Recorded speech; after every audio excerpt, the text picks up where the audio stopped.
નમસ્કાર વિદ્યાર્થી મિત્રો, લાસ્ટ લેક્ચરની અંદર આપણે ચેપ્ટર નંબર 5 એના કેટલાક સ્વાધ્યાયના દાખલા ગણ્યા હતા. બરાબર. આજે આપણે આ ચેપ્ટરમાં એક મહત્વની થિયરી ભણવાના છીએ. બરાબર, જેનું નામ છે ચુંબકત્વ માટે ગાઉસનો નિયમ. એક્ઝામની દ્રષ્ટિએ આ ચેપ્ટરમાંથી આઈએમપી ક્વેશ્ચન ગણી શકાય કે ચુંબકત્વ માટે ગાઉસનો નિયમ લખો અને સમજાવો. બરાબર, 2 માર્ક્સની સરસ મજાની થિયરી પૂછાય છે. વારંવાર પૂછાતી આ એક થિયરી છે, એટલે વ્યવસ્થિત અને ધ્યાન દઈને સમજો. બરાબર, જે કાંઈ ડિસ્કસ આપણે આ ટોપિકની અંદર કરીશું એ દરેક વસ્તુ તમારે એની અંદર લખવાની થશે. બરાબર, તો અગાઉ તમે ચેપ્ટર નંબર 1 એની અંદર વિદ્યુત ક્ષેત્ર માટે ગાઉસનો નિયમ ભણી ગયા. તો એવી જ રીતે આપણે અહીંયા ચુંબકત્વ માટે ગાઉસનો નિયમ ભણીશું. બરાબર, પણ ચુંબકત્વ માટે ગાઉસનો નિયમ આપણે ભણવો હોય તો એના પહેલા આપણે ચુંબકીય ફ્લક્સની ચર્ચા કરવી પડે.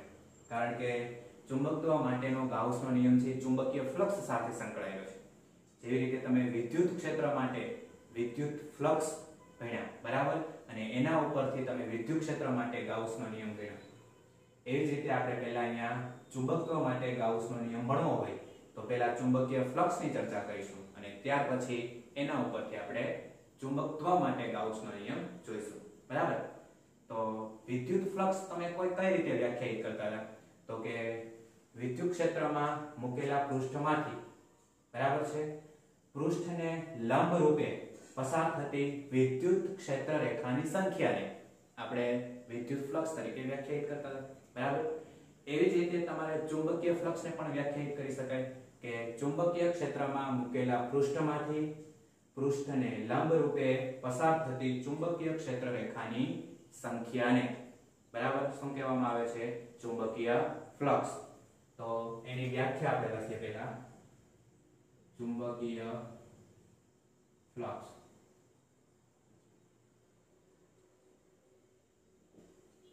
ચુંબકીય ફ્લક્સની વ્યાખ્યા કઈ રીતે લખી શકાય કે ચુંબકીય ક્ષેત્રમાં મૂકેલા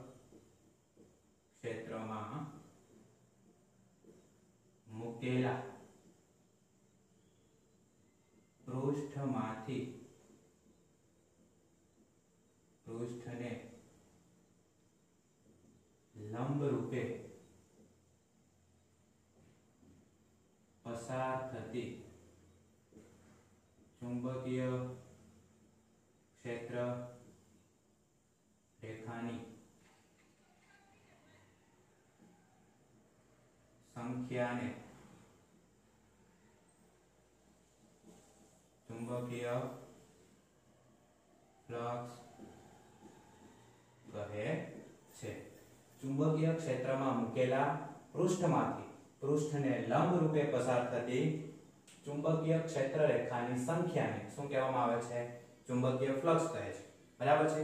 જેવી રીતે તમે વિદ્યુત ફ્લક્સની વ્યાખ્યા આપી હતી એવી જ રીતે આપણે આ ચુંબકીય ફ્લક્સની વ્યાખ્યા લખી. બરાબર છે.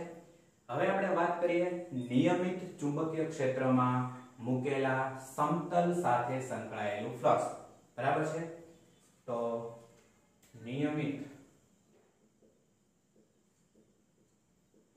અથવા તો સમાન ચુંબકીય ક્ષેત્રમાં નિયમિત ચુંબકીય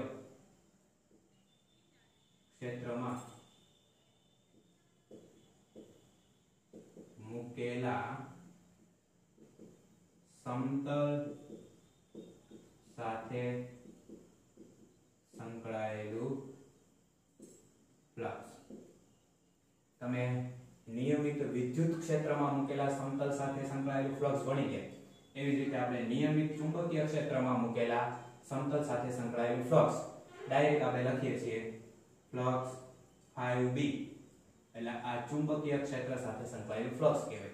બરાબર, એના બરાબર સદિશ b ડોટ સદિશ a.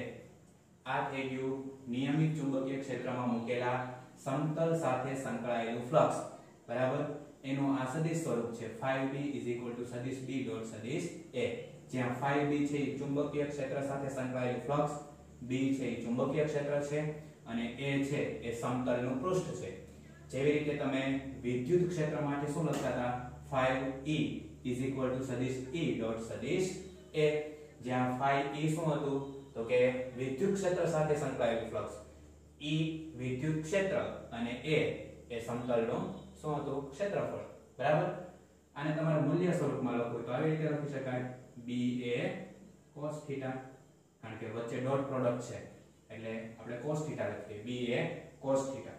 હવે દરેક વખતે નિયમિત ચુંબકીય ક્ષેત્ર હોય એવું જરૂરી નથી. જુદી જુદી પરિસ્થિતિની અંદર ચુંબકીય ક્ષેત્ર બદલાતું હોય, તો ધારો કે અનિયમિત ચુંબકીય ક્ષેત્ર હોય તો આપણે એની સાથે સંકળાયેલું ફ્લક્સ કઈ રીતે શોધવાનું, તો કે આપણે અનિયમિત ચુંબકીય ક્ષેત્રમાં કોઈ એક વક્ર પૃષ્ઠ મૂકીશું અને એ વક્ર પૃષ્ઠ સાથે સંકળાયેલું ચુંબકીય ફ્લક્સ એ તમારે શોધવું હોય તો વક્ર પૃષ્ઠ છે એને આપણે ઘણા બધા સૂક્ષ્મ ખંડોની અંદર વિભાગી નાખવાનું અને કોઈ એક સૂક્ષ્મ ખંડ પરનું આપણે ચુંબકીય ફ્લક્સ શોધી લેવાનું.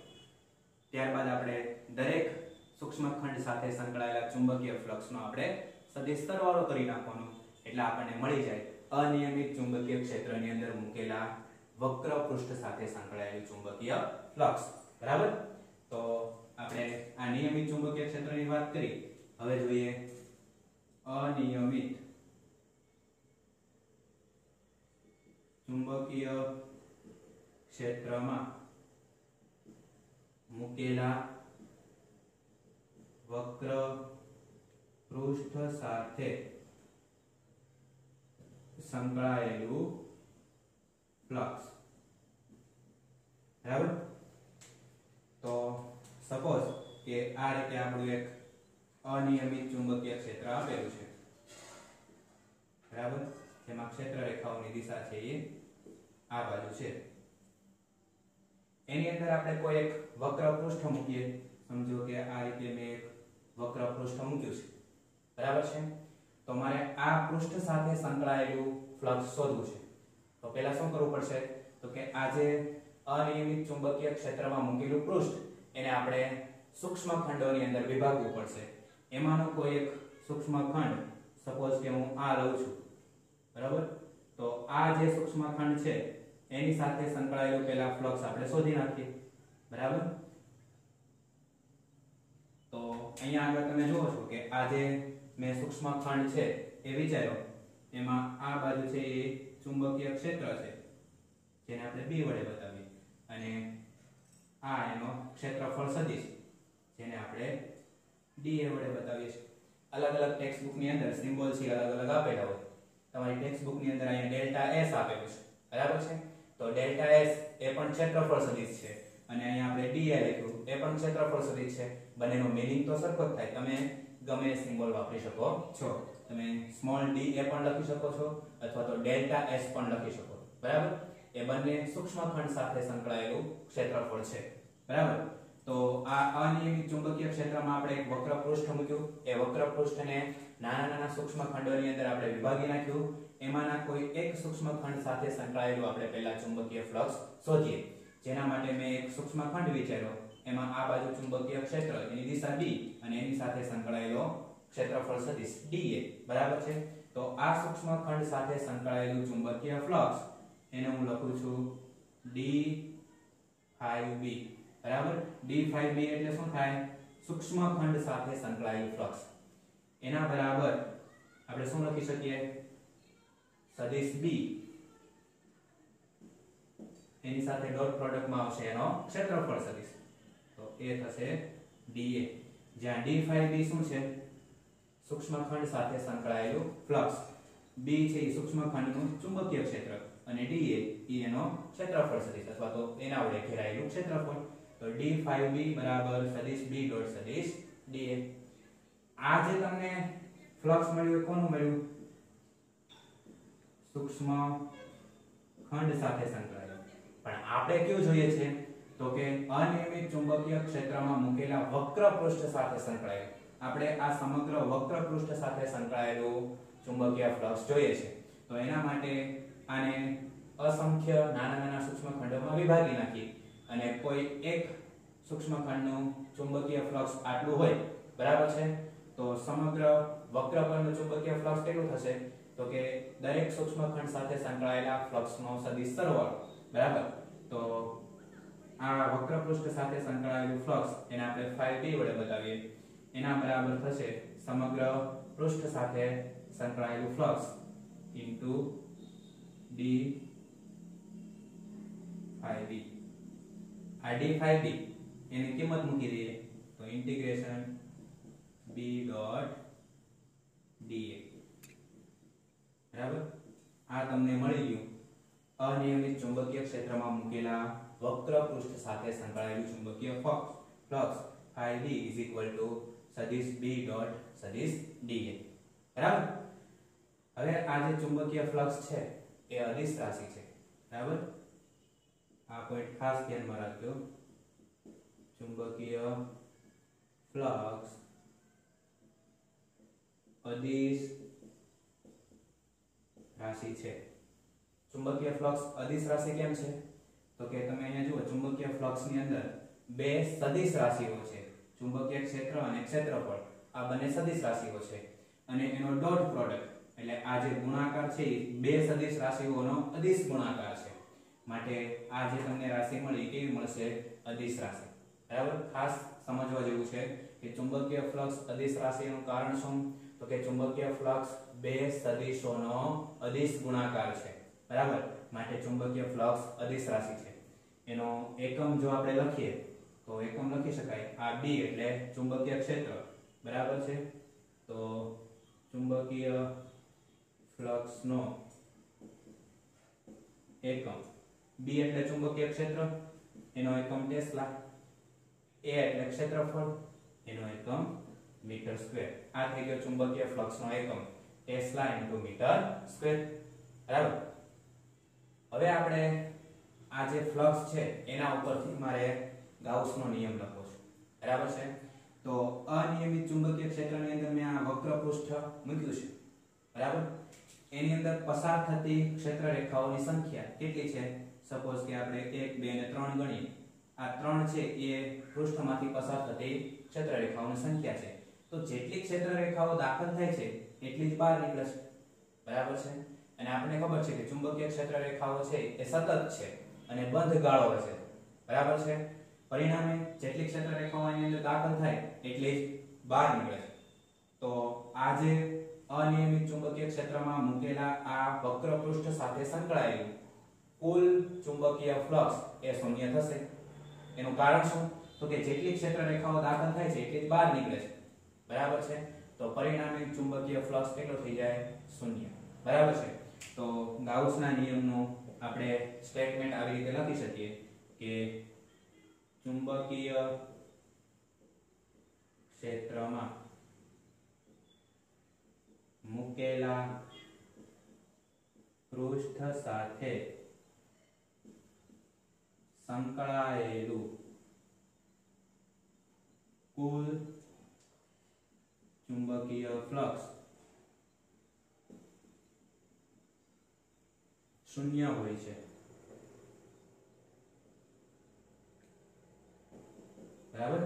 ચુંબકીય ક્ષેત્રમાં મૂકેલા પૃષ્ઠ સાથે સંકળાયેલું કુલ ચુંબકીય ફ્લક્સ કેટલું હોય છે? શૂન્ય હોય છે. એનું મેઇન કારણ કે જેટલી ક્ષેત્ર રેખાઓ છે એ પૃષ્ઠમાંથી દાખલ થાય છે એટલી જ એમાંથી બહાર નીકળે છે. પરિણામે ક્ષેત્ર રેખાઓ છે એ સંતુલિત થઈ જાય છે બરાબર છે. ક્ષેત્ર રેખાઓ બંધ ગાળો રચે છે, સતત છે એટલે જેટલી ક્ષેત્ર રેખાઓ દાખલ થાય એટલી જ બહાર નીકળે. તો આ બંધ પૃષ્ઠ સાથે સંકળાયેલું કુલ ચુંબકીય ફ્લક્સ એ કેટલું છે? શૂન્ય છે બરાબર છે. માટે આપણે આવું લખી શકીએ કે 5b આ બંધ પૃષ્ઠ સાથે સંકળાયેલું ફ્લક્સ એટલે આને આપણે ક્લોઝ ઇન્ટરવલ એના રીતે વાંચી શકીએ. અને ઇન્ટિગ્રેશન સદિશ b ડોટ dA 0. આ શું બતાવે છે કે અનિયમિત ચુંબકીય ક્ષેત્રમાં બંધ પૃષ્ઠ સાથે સંકળાયેલું કુલ ફ્લક્સ કેટલું છે? શૂન્ય છે. એનું કારણ ખબર પડી. એક તો ચુંબકીય ક્ષેત્ર રેખાઓ સતત છે, બંધ ગાળો રચે છે બરાબર. માટે જેટલી ક્ષેત્ર રેખાઓ છે પૃષ્ઠમાં દાખલ થાય એટલી જ બહાર નીકળે એટલે ક્ષેત્ર રેખાઓ છે સંતુલિત થઈ જાય છે આ બંધ પૃષ્ઠ વડે બરાબર છે. જેના કારણે આ ચુંબકીય ક્ષેત્રમાં મૂકેલા કોઈ વક્ર પૃષ્ઠ સાથે સંકળાયેલું કુલ ચુંબકીય ફ્લક્સ કેટલું હોય છે? શૂન્ય હોય છે. માટે 5b ક્લોઝ ઇન્ટરવલ સદિશ b ડોટ સદિશ dA ઇઝ ઇક્વલ ટુ 0.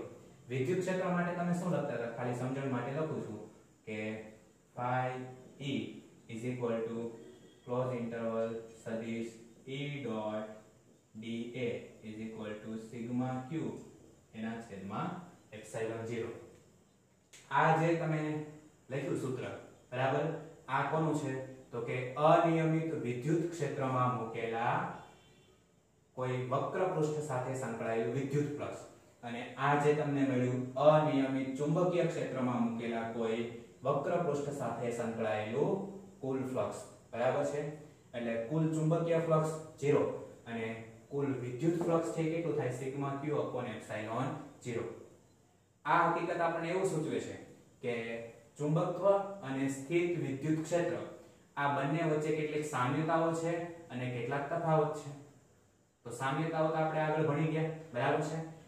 આ બંનેની અંદર જે મેઇન તફાવત છે એ શું છે? તો કે ચુંબકીય ક્ષેત્ર રેખાઓ છે બંધ ગાળો રચે છે, જે સતત છે, બરાબર છે? જ્યારે વિદ્યુત ક્ષેત્ર રેખાઓ છે ક્યારેય બંધ ગાળો રચતી નથી, બરાબર છે? અને બીજું મેઇન કારણ શું? તો કે એકલા એટલે કે એકાકી વિદ્યુત ધ્રુવ અસ્તિત્વ ધરાવે છે, બરાબર છે? એકલો +q અને એકલો -q અસ્તિત્વ ધરાવે છે, પણ એકલો ઉત્તર ધ્રુવ અને એકલો દક્ષિણ ધ્રુવ છે અસ્તિત્વ ધરાવતો નથી. આપણે અગાઉ ભણી ગયા કે કોઈ આપણી પાસે આવો એક ગજ્યો ચુંબક હોય, બરાબર છે? એનો આ n ધ્રુવ છે અને આ s ધ્રુવ છે. આપણે એવું થાય કે વચ્ચેથી બે ભાગ કરી અને n ધ્રુવ અને s ધ્રુવને અલગ કરી નાખીએ, બરાબર છે? તો ચુંબકત્વ માટે આવું શક્ય નથી. જો તમે આના વચ્ચેથી બે ભાગ કરો તો આ ધ્રુવ છે એ s તરીકે વધશે અને આ n તરીકે વધશે, તો તમને બીજા બે ગજિયા ચુંબક મળશે, બરાબર છે? તો જેના ગુણધર્મો છે એ મૂળ ચુંબક જેવા જ હશે પણ થોડાક નબળા હશે, બરાબર? પરંતુ મળશે તો તમને પહેલા જેવા જ બે ગજિયા ચુંબક. એટલે કહેવાનું તાત્પર્ય આપણું એ છે કે વિદ્યુત ક્ષેત્રની અંદર બે એકાકી વિદ્યુત ધ્રુવો છે એ સ્વતંત્ર અસ્તિત્વ ધરાવે છે, એકલો +q અને એકલો -q. પણ ચુંબકત્વની અંદર એકલો ઉત્તર ધ્રુવ અને એકલો દક્ષિણ ધ્રુવ ક્યારેય અસ્તિત્વ ધરાવતો નથી. એ હંમેશા જોડમાં જ હોય. n અને s એ હંમેશા ક્યાં હોય? જોડમાં. તમે કદાચ વચ્ચેથી બે ભાગ કરી નાખો તો એકલો n અને એકલો s ક્યારેય અસ્તિત્વ નહીં ધરાવે. એ હંમેશા જોડમાં જ હોય. તમે બે ભાગ કરો છો તો આ બાજુ છે s ધ્રુવ ઉત્પન્ન થશે અને આ બાજુ n ધ્રુવ. એટલે ફરી પાછા બંને ક્યાં આવી ગયા? જોડમાં જ આવી ગયા, બરાબર? જો એવું શક્ય હોત કે એકલો n ધ્રુવ અને એકલો s ધ્રુવ છે એ અસ્તિત્વ ધરાવતો હોત તો આ જે સરવાળો છે એ તમને નોટ ઇક્વલ ટુ 0 મળત, બરાબર છે? અહીંયા અત્યારે તમને શું મળે છે કે ક્લોઝ ઇન્ટરવલ સદિશ b ડોટ સદિશ dA ઇઝ ઇક્વલ ટુ 0 મળે છે ને. એનું કારણ શું છે કે એકલો ઉત્તર ધ્રુવ અને એકલો દક્ષિણ ધ્રુવ છે એ અસ્તિત્વ ધરાવતા નથી. જો એકલો ઉત્તર ધ્રુવ અને એકલો દક્ષિણ ધ્રુવ છે અસ્તિત્વ ધરાવતા હોત તો તમને આ સરવાળો છે નોટ ઇક્વલ ટુ 0 મળત, બરાબર છે? અને અહીંયા આપણને ખબર છે કે એકલો વિદ્યુત ધ્રુવમાં એકલો ધન ધ્રુવ અને એકલો ઋણ ધ્રુવ છે અસ્તિત્વ ધરાવે છે, બરાબર છે? માટે આ બંનેની આપણે સરખામણી કરીએ તો આ છે વિદ્યુત ક્ષેત્ર, આ છે આ છે વિદ્યુત ફ્લક્સ, આ છે ચુંબકીય ફ્લક્સ. આ વિદ્યુત ક્ષેત્ર, આ ચુંબકીય ક્ષેત્ર, આ છે પૃષ્ઠ સંકલન, તો આ પણ પૃષ્ઠ સંકલન, બરાબર? આ છે એ વિદ્યુત ભારોનો બેઝિક સરવાળો છે, બરાબર? આ તો ધન વિદ્યુત ભારોનો બેઝિક સરવાળો છે અથવા તો ઋણ વિદ્યુત ભારોનો બેઝિક સરવાળો છે. જ્યારે અહીંયા તમને 0 મળે છે, બરાબર છે? એનું કારણ શું છે કે હંમેશા n અને s ધ્રુવ છે એ બંને જોડમાં અસ્તિત્વ ધરાવે છે, બરાબર? એટલે જેટલા n ધ્રુવ હશે એટલા જ s ધ્રુવ હશે. પરિણામે બંનેનો સરવાળો છે 0 થઈ જાય, બરાબર? અહીંયા એકલો ધન ધ્રુવ અને એકલો ઋણ ધ્રુવ અસ્તિત્વ ધરાવે છે. માટે આ જે બેઝિક સરવાળો છે કોઈ એક ધન ધ્રુવનો હોઈ શકે અથવા તો કોઈ ઋણ ધ્રુવનો હોઈ શકે, બરાબર છે? એટલે અહીંયા આપણે આ બંને તફાવત ખાસ ધ્યાનમાં રાખવાનું કે અહીંયા જે સરવાળો છે 0 આવે એનું કારણ શું? તો કે n અને s ધ્રુવ હંમેશા જોડમાં હોય. એકલો ચુંબકીય એકાકી ધ્રુવ અસ્તિત્વ ધરાવતો નથી. જ્યારે અહીંયા જે બેઝિક સરવાળો આવે છે કોઈ ધન ભારનો હશે અથવા તો ઋણ ભારનો હશે, બરાબર? અહીંયા જે સરવાળો છે એ ચુંબકીય ભારનો સરવાળો છે પણ જેટલા n છે એટલા સામે s છે, બરાબર? માટે પરિણામે અહીંયા તમને સરવાળો છે કેવો મળે છે? 0 મળે છે, બરાબર છે? તો એના બે કારણ છે એ તમારે સાથે લખી દેવાના કે આ બંને વચ્ચેના જે મેઇન તફાવત છે એ પહેલો તફાવત કયો છે કે ચુંબકીય ક્ષેત્ર રેખાઓ બંધ ગાળો રચે છે અને બીજો તફાવત શું છે તો કે એકાકી ચુંબકીય ધ્રુવો અસ્તિત્વ ધરાવતા નથી. બરાબર, આ બે મેઇન તફાવત છે ચુંબકત્વ અને વિદ્યુતની અંદર. એટલે વ્યવસ્થિત આખો ક્વેશ્ચન છે એ આટલો તમારે 2 માર્ક્સની અંદર લખવાનો થાય. બરાબર છે, વ્યવસ્થિત સમજી અને લખી નાખો. ક્યાંય તમને તકલીફ પડે તો મને પૂછી શકો છો. બરાબર છે, તો આ આખો ટોપિક એ હતો ચુંબકત્વ માટે ગાઉસનો નિયમ, જે એક્ઝામની દ્રષ્ટિએ ઇમ્પોર્ટન્ટ છે.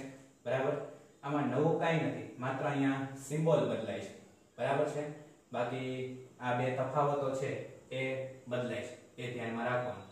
ઘણી બધી ટેક્સ્ટબુકની અંદર અહીંયા તમારે સંકલન છે ત્યાં તમને સિગ્મા આપેલું છે અને નીચે લખેલું છે ઓલ. બરાબર છે, આ સિગ્મા ઓલ એટલે સમગ્ર પૃષ્ઠ સાથે સંકળાયેલું ફ્લક્સ થાય. બરાબર, એની જગ્યાએ આપણે સાયક્લિક ઇન્ટિગ્રેશન અથવા તો ક્લોઝ ઇન્ટરવલ રાખીએ છીએ. બરાબર છે, તો આ બંને પણ બદલાતા હોય એટલે ધ્યાન એ રાખવાનું કે અહીંયા આવું સિગ્મા ઓલ લખેલું હશે તો તમારે આવું લખેલું છે b dot delta s 5b બરાબર. તો આ બંને સરખા જ છે, આ અને આ. બરાબર, તમને જે અનુકૂળ પડે તમે લખી શકો. બંનેનો મતલબ એ સરખો થાય છે. આ 5b અને આ 5b એટલે ચુંબકીય ક્ષેત્ર જ છે. આ સંકલન છે. બરાબર, આ સિગ્મા છે. તો એ સમગ્ર સૂક્ષ્મખંડ છે એ દરેક સૂક્ષ્મખંડનો સરવાળો આપે છે. આ ચુંબકીય ક્ષેત્ર, આ ચુંબકીય ક્ષેત્ર. ડેલ્ટા s એટલે ક્ષેત્રફળ સદિશ, આ પણ ક્ષેત્રફળ સદિશ. બરાબર છે, તો વ્યવસ્થિત આખો ટોપિક તૈયાર કરી નાખો અને જ્યાં ન સમજાય ત્યાં પૂછી લેજો. બરાબર છે, હવે મિત્રો આપણે ચુંબકત્વ માટે ગાઉસનો નિયમ એ ભણ્યા. ત્યાર પછી ટેક્સ્ટની અંદર તમને ઉદાહરણ નંબર 5.6 આપેલું છે. બરાબર, એની અંદર તમને પ્રશ્ન પૂછ્યો છે કે અહીંયા આગળ કેટલીક ચુંબકીય ક્ષેત્ર રેખાઓની આકૃતિ આપેલી છે, એમાંથી કેટલીક આકૃતિઓ છે ખોટી છે. બરાબર છે, તો એ કઈ ખોટી આકૃતિ છે એ આપણે પહેલા શોધવાનું છે. અને આ જે આકૃતિઓ આપેલી છે એની અંદર અમુક આકૃતિઓ છે એ સ્થિત વિદ્યુત ક્ષેત્રની ક્ષેત્ર રેખાઓ માટેની આકૃતિ છે. બરાબર છે, તો એ કઈ છે એ આપણે આની અંદરથી શોધવાની છે. બરાબર છે, અને ચુંબકીય ક્ષેત્ર રેખાઓની આકૃતિ ખોટી છે તો એના માટેનું કારણ શું છે એ પણ આપણે જોવાનું છે. બરાબર, તો તમને ટેક્સ્ટબુકની અંદર જે કઈ આકૃતિઓ આપેલી છે એ મેં અહીંયા આગળ ડ્રો કરેલી છે. ટોટલ આપણને 7 આકૃતિ આપેલી છે. તો આ 7 આકૃતિમાંથી કઈ આકૃતિ છે એ ચુંબકીય ક્ષેત્ર રેખા માટે ખોટી છે એ આકૃતિ આપણે કહેવાની છે અને એનું કારણ આપવાનું છે શા માટે ખોટી છે. અને અમુક આકૃતિઓ છે એ સ્થિત વિદ્યુત ક્ષેત્ર રેખાઓ માટેની સાચી આકૃતિ છે, તો એ આપણે અહીંયા શોધવાની છે. બરાબર, તો પહેલી આકૃતિ જોઈએ. એમાં તમને એક અનંત લંબાઈનો તાર આપેલો છે.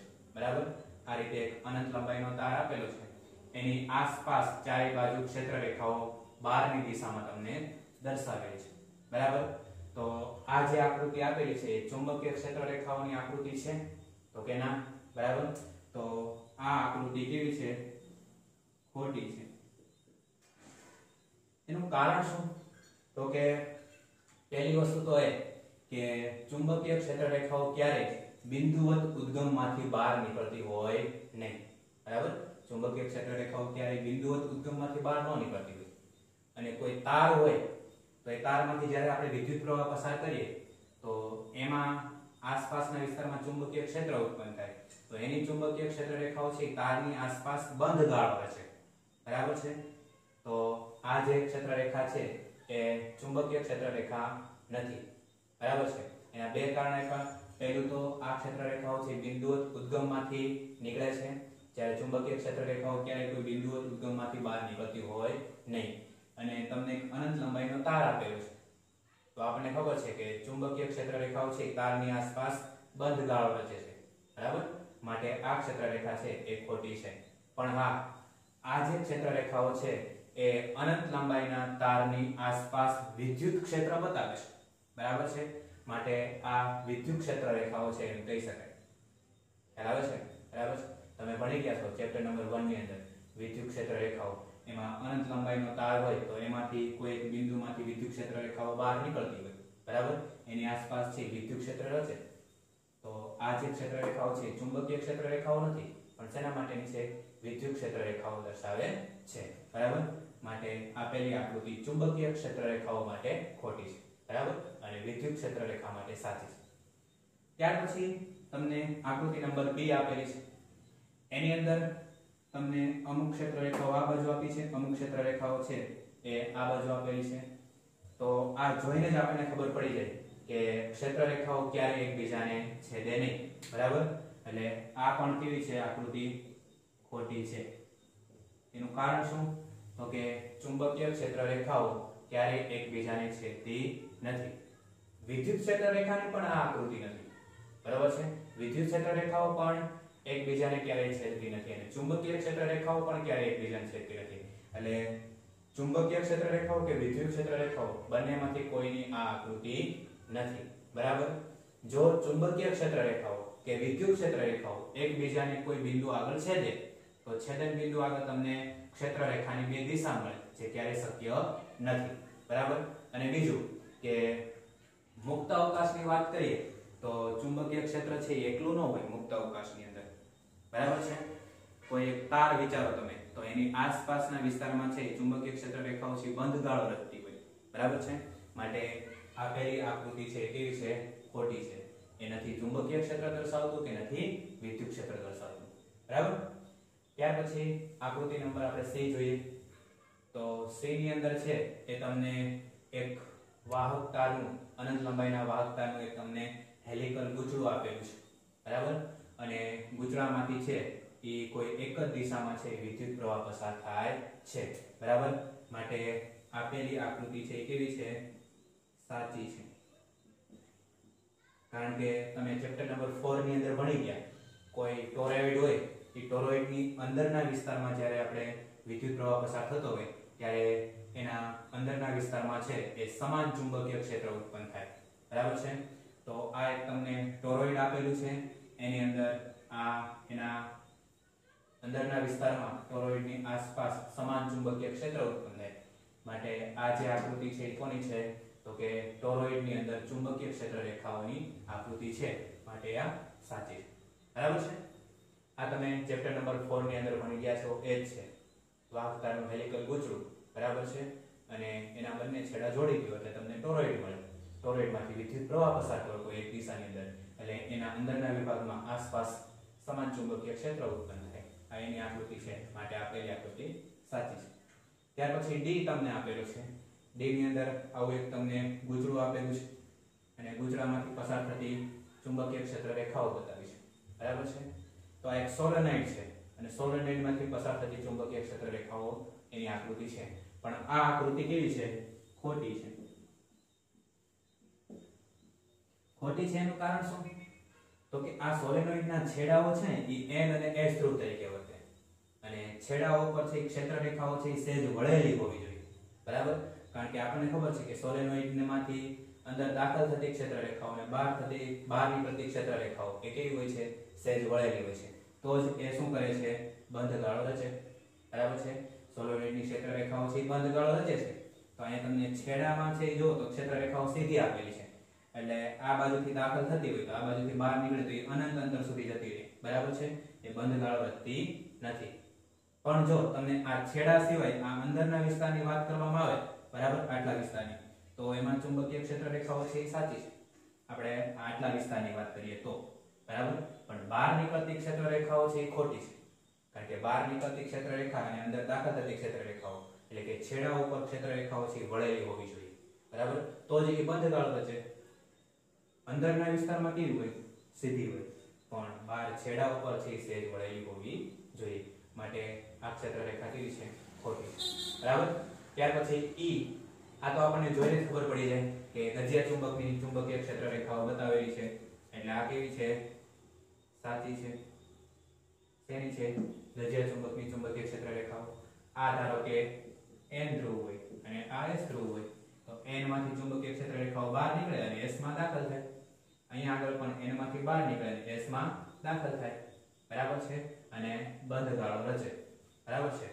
અને અહીંયા પણ ક્યાંય ચુંબકીય ક્ષેત્ર રેખાઓ એકબીજાને છેદતી નથી, બરાબર છે, બંધ ગાળો રચે છે, સતત ક્ષેત્ર રેખાઓ છે, માટે આપેલી ક્ષેત્ર રેખાઓ છે એ કોની છે તો કે ગજિયા ચુંબકની ચુંબકીય ક્ષેત્ર રેખાઓ છે, માટે આપેલી આકૃતિ સાચી છે, બરાબર છે। ત્યાર પછી F નામની આકૃતિ જુઓ તો અહીંયા તમને બે સ્લિટ આપેલી છે, બરાબર છે, તો સ્લિટની આરપાર તમને આવી ચુંબકીય ક્ષેત્ર રેખાઓ બતાવી છે આકૃતિની અંદર। તો તમે આ બાજુ નજર કરો તો આ બાજુ ક્ષેત્ર રેખાઓ બહાર નીકળે છે, અહીંયા પણ ક્ષેત્ર રેખાઓ બહાર નીકળે છે, જે ખોટું છે, બરાબર છે। જો આ ક્ષેત્ર રેખાઓ છે ચુંબકીય ક્ષેત્રની ક્ષેત્ર રેખા હોય તો શું હોવું જોઈએ તો કે ક્ષેત્ર રેખાઓ જેટલી બહાર નીકળે એટલી જ અંદર દાખલ થવી જોઈએ, બરાબર છે। તો અહીંયા તો બહાર જ નીકળે છે, અંદર દાખલ થતી નથી। આ સ્લિટ પાસે પણ એવું છે, અહીંયા બંને બાજુ અંદર દાખલ થાય છે, બહાર નીકળતી નથી, માટે આપેલી આકૃતિ છે એ ચુંબકીય ક્ષેત્ર રેખાની નથી, કેવી છે ખોટી છે। પણ જો તમે આ જે બે પ્લેટ આપેલી છે અને આને ધન ધ્રુવ તરીકે વિચારી લો, બરાબર, અને આને ઋણ ધ્રુવ તરીકે વિચારી લો, બરાબર છે, એક ધન ધ્રુવ ને એક ઋણ ધ્રુવ, તો આપણને ખબર છે કે ધન ધ્રુવમાંથી ક્ષેત્ર રેખાઓ છે એ બહાર નીકળતી હોય અને ઋણ ધ્રુવમાં ક્ષેત્ર રેખાઓ છે અંદર દાખલ થતી હોય, તો આ જે ક્ષેત્ર રેખાઓ છે એ કોની આપેલી છે તો આ આપેલી છે વિદ્યુત ક્ષેત્રની ક્ષેત્ર રેખાઓ, બરાબર। વિદ્યુત ક્ષેત્ર માટે સાચી છે પણ ચુંબકીય ક્ષેત્ર માટે કેવી છે ખોટી છે, બરાબર છે। અને છેલ્લી આકૃતિ તમને આપેલી છે એમાં N અને S ધ્રુવ બતાવે છે, એની અંદરના વિસ્તારમાં ચુંબકીય ક્ષેત્ર તમને બતાવેલું છે। તો અંદરના વિસ્તારમાં ક્ષેત્ર રેખાઓ છે આપણને ખ્યાલ છે કે એકબીજાને સમાંતર અને સીધી હોય, પણ અહીંયા છેડા ઉપર છે ક્ષેત્ર રેખાઓ સહેજ વળેલી હોવી જોઈએ। ગજિયા ચુંબકમાં આપણે જોયું કે અહીંયા છેડા ઉપર ક્ષેત્ર રેખાઓ વળેલી છે, જ્યારે આ N ધ્રુવ છે અને S ધ્રુવ છે તો N અને S ધ્રુવ બંનેમાંથી એકેય છેડા ઉપર ક્ષેત્ર રેખાઓ વળેલી નથી, માટે આપેલી ક્ષેત્ર રેખા છે કેવી છે ખોટી છે, બરાબર છે। આ સ્થિત વિદ્યુતની ક્ષેત્ર રેખાઓ પણ નથી, કારણ કે વિદ્યુત ક્ષેત્ર રેખાઓ પણ એના છેડા ઉપર તો કેવી હોય સહેજ વળેલી હોય, બરાબર છે। તો આ પણ કેવી છે ખોટી છે, બરાબર। તો આ વાત થઈ ગઈ ઉદાહરણ નંબર 5.6 ની અંદર કે જેની અંદર તમને 7 અલગ અલગ આકૃતિઓ આપેલી છે અને એમાંથી આપણે કીધું કે કઈ ક્ષેત્ર રેખાઓ છે એ ચુંબકીય ક્ષેત્ર માટે સાચી છે અને કઈ વિદ્યુત ક્ષેત્ર માટે સાચી છે। તો ચુંબકીય ક્ષેત્ર માટે જે ખોટી છે એનું કારણ શું છે એ કારણ પણ આપણે આપ્યા, બરાબર છે। તો તમારે આ 7 આકૃતિઓ દોરવાની અને એના જવાબ એ તમારે ટેક્સ્ટ બુકમાંથી તમારી રીતે લખી લેવાના, બરાબર છે। જે કાંઈ ટેક્સ્ટ બુકની અંદર સમજાવેલું છે એ બધું મેં તમને આની અંદર સમજાવી દીધું છે, તમારે વ્યવસ્થિત તમારી બુકની અંદર લખી નાખવાના, બરાબર। તો આજના લેક્ચરમાં આપણે અહીંયા સુધી રાખીએ છીએ, બરાબર છે। નેક્સ્ટ ટાઈમ આપણે ઉદાહરણ નંબર 5.7 જોઈશું, બરાબર। તો આજનું જેટલું ચાલ્યું છે વ્યવસ્થિત લખી અને તૈયાર કરી નાખો, બરાબર છે। નેક્સ્ટ ટાઈમ આપણે ઉદાહરણ નંબર 5.7 જોઈશું, ત્યાં સુધી જય હિન્દ, જય ભારત।